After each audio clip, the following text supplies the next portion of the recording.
आटा, चावल, दूध, दही, पनीर, छाछ, सब चीज पे जीएसटी।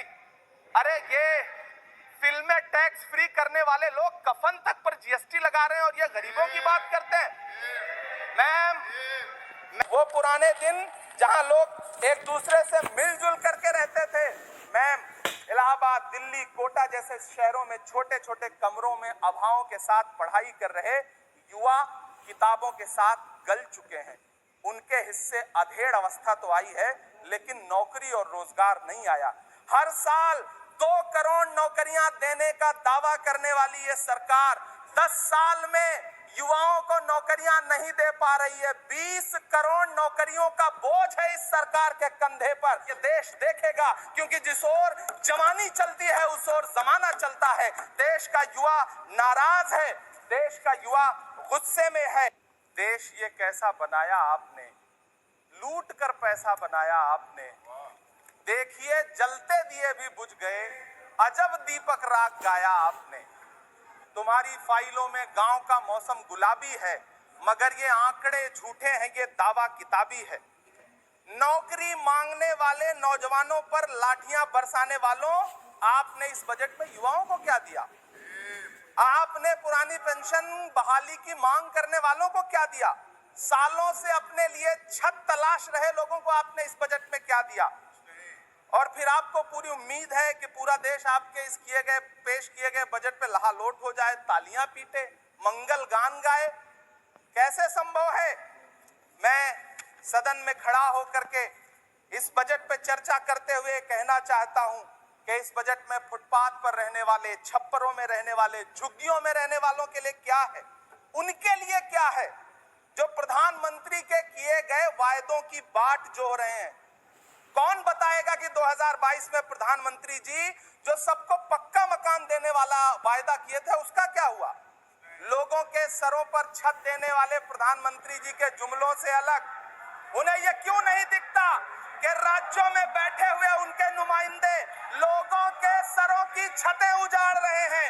उत्तर प्रदेश हो, असम हो, जम्मू कश्मीर हो, मध्य प्रदेश हो, भाजपा शासित राज्यों के बुलडोजर न सिर्फ लोगों के घरों को उजाड़ रहे हैं, बल्कि कुचल रहे हैं लोकतंत्र को, संविधान को, अदालतों के मेयार को। मैम, मैं आंकड़ों की बाजीगरी से अलग हट करके इस बजट पर एक बात कहना चाहता हूं। आंकड़े तो ऐसे हैं इस बजट के, ये कह रहे हैं 4 करोड़, वित्त मंत्री जी 3 करोड़ कहती हैं, प्रधानमंत्री जी 4 करोड़ कहते हैं। पहले तो आप इस झूठ में ही आपस में ही सलट लीजिए कि 4 करोड़ सही है या 3 करोड़ सही है। आंकड़े तो ऐसे हैं इस बजट के मैम कि जो सुने वो बस पथराई आंखें लेकर किंग कर्तव्य विमूढ़ हो जाए। लेकिन झील में पानी बरसता है हमारे देश में, झील में पानी बरसता है हमारे देश में, खेत पानी को तरसता है हमारे देश में, जिंदगी का हाल खस्ता है हमारे देश में, दूध महंगा खून सस्ता है हमारे देश में।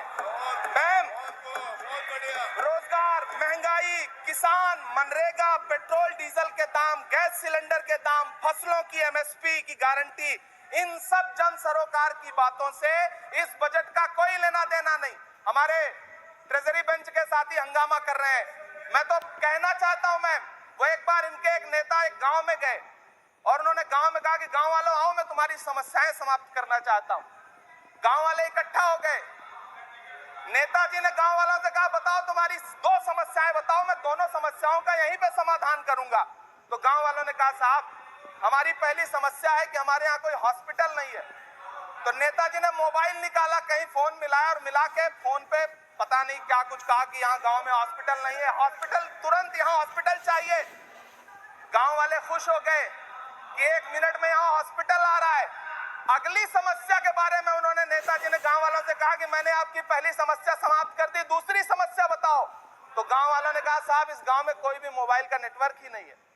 ये है इनके काम करने का तरीका, ये है झूठ बोलने का तरीका। इन्होंने वायदे किए बड़े बड़े, जो 10 साल के इनके वायदे हैं मैं उनके बारे में बात करूंगा। वायदों से ज्यादा इनके नारों पे बात करूंगा। पहला नारा था बहुत हुई महंगाई की मार, अब की बार मोदी सरकार। आइए इस नारे की समीक्षा करते हैं। पेट्रोल, डीजल, गैस, ये तो बड़ी बड़ी बातें हैं। आटा, चावल, दूध, दही, पनीर, छाछ, सब चीज पे जीएसटी। अरे ये फिल्में टैक्स फ्री करने वाले लोग कफन तक पर जीएसटी लगा रहे हैं और ये गरीबों की बात करते हैं।